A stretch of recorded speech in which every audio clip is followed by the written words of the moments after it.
in Singapore. After my return to India, I have met Dr. Rahul and started his consultation.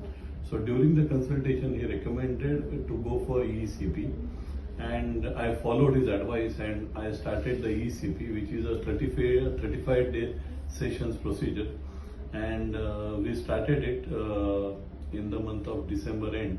And what I could see that after few sessions, my energy levels were very high. I could climb the stairs without any fatigue, and most importantly is that the staff there is very helpful and they motivate you for every kind of activity. Other than that, I would also try to share you some feedback on the visit to the clinic. The staff not only takes your readings but are also able to guide you in the whole process. And the most important thing which surprises me in Cardium is that all your history is online fed in their system.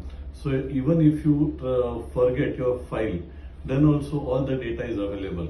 So I feel that they are up to the mark and they are very good in their advices. And I would recommend Dr. Rahul for any of the heart patients who are looking for a comfortable and most importantly friendly atmosphere. Thank you so much.